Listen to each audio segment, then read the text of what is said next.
இதுதான் மோட்டோரோலாவோட புது Edge 70 Pro Plus. இந்த ஃபோனில் மோட்டோரோலா கொஞ்சம் ஹெவியாக ட்ரை பண்ணியிருக்காங்கன்னு சொல்லலாம். 50 mega pixel camera, dedicated periscope டெலஃபோட்டோவோட ஒரு சூப்பரான curve display, high capacity battery, wireless charging சப்போர்ட்டோட, அப்புறம் இன்டர்னலாக அந்த பவர்ஃபுல்லான Dimensity 8500 எக்ஸ்ட்ரீம். ஸோ இன்றைக்கி இந்த ஃபோனை அன்பாக்ஸ் பண்ணி இதை பற்றி டீட்டெயில்டாக பார்ப்போம். என் பேர் ஆஷ், நீங்கள் பார்த்துட்டு இருக்கிறது C4E Tech தமிழ். வீடியோக்கு போகலாம்.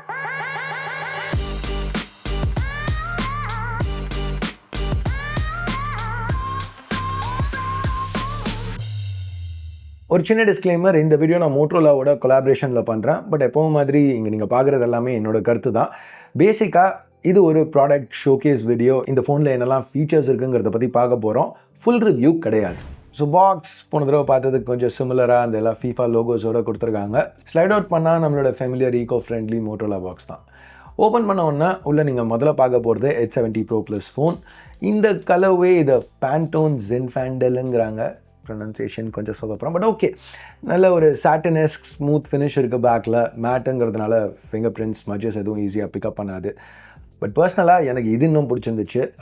பேண்டோன் சிக்கரி காஃபி, இதில் ஒரு ஸ்கல்ப்டட் வுட் டைப் ஃபினிஷ் கொடுத்துருக்காங்க. பார்க்குறதுக்கும் சரி, ஃபீலும் சரி, கொஞ்சம் வித்தியாசமாக இருக்குன்னு சொல்லலாம்.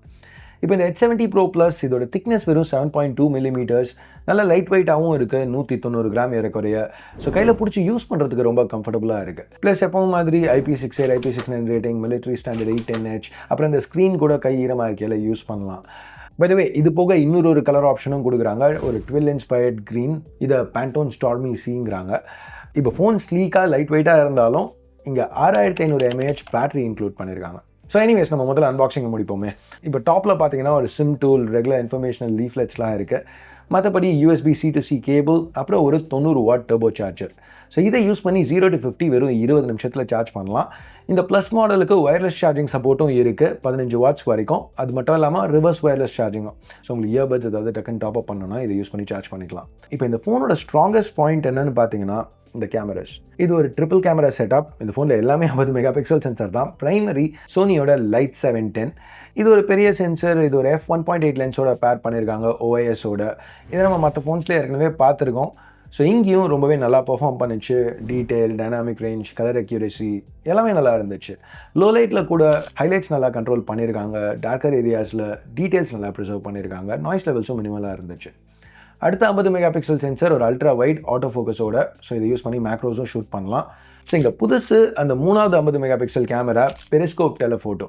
ஸோ இப்போ நீங்கள் ஸ்க்ரீனில் பார்க்குறது ப்ரைமரியில் எடுத்து 3.5x க்ராப் பண்ண ஷாட். இது டெலஃபோட்டோ கேமரா வச்சு எடுத்த அதே ஷாட். ஸோ இப்போ ரெண்டுத்தையும் side by side zoom in பண்ணி பார்க்கல உங்களுக்கு எவ்வளோ டிஃப்ரென்ஸ் இருக்குங்கிறது ரொம்ப ஈஸியாக நோட்டீஸ் பண்ண முடியும். இன்னொரு செட் பாருங்களேன். இப்போ AI சூப்பர் ஜூம் இருக்கிறதுனால உங்களுக்கு ஓரளவுக்கு யூஸபிள் ஷாட்ஸ் 50x கூட கிடைக்கும். ப்ளஸ் இந்த பெரிஸ்கோப் டெலஃபோட்டோ போர்ட்ரேட்ஸ் எடுக்கிறதுக்கும் ரொம்ப யூஸ்ஃபுல்லாக இருந்துச்சு. உங்களுக்கு அந்த ஆப்டிக்கல் கம்ப்ரெஷன், அந்த லுக் ப்ரைமரியில் எடுத்து க்ராப் பண்ணி மேட்ச் பண்ண முடியாது. 4வது 50 மெகா பிக்சல் கேமரா ஃப்ரண்ட்டில் கொடுத்துருக்காங்க. செல்ஃபீஸ் நல்லா டீட்டெயில்டாக இருந்துச்சு, நேச்சுரல் ஸ்கின் டோன்ஸோட பேண்டோன் வேலிடேஷனால். இப்போ 4 கேமராலையுமே 4K 60 ஷூட் பண்ண முடியும். ஃபுட்டேஜ் நல்லா இருந்துச்சு. Exposure, details, dynamic range, white balance எதுவும் குறை சொல்லிக்கிற மாதிரி இல்லை. அடாப்டிவ் AI ஸ்டேபிளைசேஷன் இருக்கிறதுனால ஃபுட்டேஜ் ரொம்பவே ஸ்டேபிளாக இருந்துச்சு. இப்போ உள்ள சிப் மீடியாடெக்கோட Dimensity 8500 எக்ஸ்ட்ரீம். ரொம்ப ஒரு பவர்ஃபுல்லான SoC, கிட்டத்தட்ட ஃப்ளாக்ஷிப் லெவல் பெர்ஃபார்மன்ஸ் கொடுக்குது. இது கூட 12 GB LPDDR5X ரேமும் 256 GB UFS 4.1 ஸ்டோரேஜும் பேர் பண்ணியிருக்காங்க. இப்போ இது ப்ளஸ் மாடலுங்கிறதுனால இந்த SoC மாதிரியே பல விஷயங்கள் நம்ம Edge 70 Proல பார்த்து அதே தான் இங்கேயும் கொடுத்துருக்காங்க. ஸோ இப்போ உதாரணத்துக்கு டிஸ்பிளே எடுத்துக்கிட்டிங்கன்னா 6.8 இன்ச் எக்ஸ்ட்ரீம் AMOLED பேனல், ப்ரொடக்ஷனுக்கு Gorilla Glass 7i யூஸ் பண்ணியிருக்காங்க. ரெஃப்ரெஷ் ரேட் ஒரு smooth 144 Hz, resolution crispy 1.5K. இது ஒரு 10-bit பேனல், HDR10+ சப்போர்ட்டோட 5200 நெட் பீக். எங்கள் டெஸ்டிங்கில் 2000 நெட்ஸ்க்கு மேலே அவுட்புட் பண்ணிச்சு. ஸோ அவுட்டோர் யூஸ்க்கு எந்த பிரச்சனையும் கிடையாது. இப்போ இது மோட்டோரோலாங்கிறதுனால நான் வீடியோ ஸ்டார்ட்டில் சொன்ன மாதிரியே இந்த பேனல் 4 சைட்ஸ்லையுமே கர்வ் ஆகும். இப்போ மோஸ்ட்டாக எல்லா பிராண்ட்ஸுமே ஃப்ளாட் பேனலுக்கு மாறிட்டாங்க. ஆனால் நான் இதை ஒரு பாசிட்டிவாக பார்க்குறேன். ஏன்னா சில பேருக்கு கர்வ் பேனல்ஸ் பிடிக்கும். அதில் உள்ள அந்த நேச்சுரல் ஸ்வைப்பிங் ஃபீலிங், இல்லை அந்த வித் கம்மியாக இருக்கிறது. ஸோ மோட்டோரோலா இன்னமும் கர்வ் பேனல்ஸ் ஆஃபர் பண்ணுறது கன்சியூமர்ஸ்க்கு ஒரு சாய்ஸ் கிடைக்கிறதுனால. ஸோ எனக்கு அது ஒரு பாசிட்டிவாக பட்டுச்சு. நீங்கள் என்ன நினைக்கிறீங்க? கமெண்ட்ஸில் சொல்லுங்கள். இப்போ சாஃப்ட்வேர்னு வரையில் Hello UI Android 16 மேலே பில்ட் பண்ண வெர்ஷன். இங்கே 3+5 அப்டேட் பாலிசி ஆஃபர் பண்ணுறாங்க. ப்ளஸ் மோட்டோரோலா கிட்ட நீங்கள் எதிர்பார்க்குற எல்லா ஃபீச்சர்ஸுமே இந்த ஃபோனில் இருக்குது. twist to launch cameras, chop flashlight on off பண்ணுறதுக்கு, அந்த AI key யூஸ் பண்ணி Moto AI access, remember this, update me அந்த மாதிரி ஃபீச்சர்ஸோட, Copilot, Gemini, Perplexity integration நம்ம கொஞ்சம் நாளாக பார்த்துட்டு இருக்குது, இங்கேயும் எடுத்துகிட்டு வந்திருக்காங்க. Circle to searchும் அவைலபிளாக இருக்குது. கேமராஸ்னு பார்க்கையில் இந்த சிக்னேச்சர் ஸ்டைல் உங்களுக்கு எக்ஸாக்டாக தேவைப்படுற லுக்கை அப்படியே கொடுக்கறதுக்கு, ஃப்ரேம் மேட்ச், நீங்கள் ஒரு ஃப்ரேமை செட்டப் பண்ணிட்டு உங்களுக்கு வேணுங்கிற மாதிரி யாரையாவது உங்களை ஷூட் பண்ண வைக்கிறதுக்கு, ஹரைசன் லாக், நீங்கள் எப்படி ஃபோனை பிடிச்சி ஷூட் பண்ணாலும் ஃபுட்டேஜ் ஸ்டேபிளாக இருக்கணுங்கிறதுக்கு, இது எல்லாமே இங்கே இன்க்ளூட் பண்ணியிருக்காங்க. ப்ளஸ் UI க்ளீனாக இருக்குது, உள்ள SoC ஸ்ட்ராங்காக இருக்குங்கிறதுனால யூசர் எக்ஸ்பீரியன்ஸ் சூப்பராக இருந்துச்சு.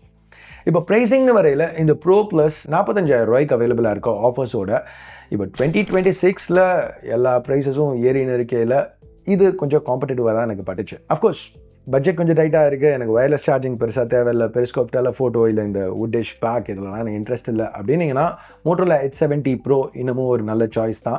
அந்த ஃபோன் இன்னும் கம்மியான விலைக்கு 37,000 ரூபாயிலேருந்து அவைலபிளாக இருக்குது. எஸ், அந்த ரேட்டுக்கு உங்களுக்கு 4 GB RAM கம்மியாகும், பட் ஸ்டில் நல்ல வேல்யூ.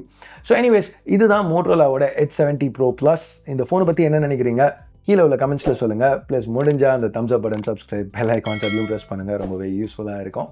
ஸோ எனிவேஸ், வீடியோ பார்த்ததுக்கு நன்றி. Hash out.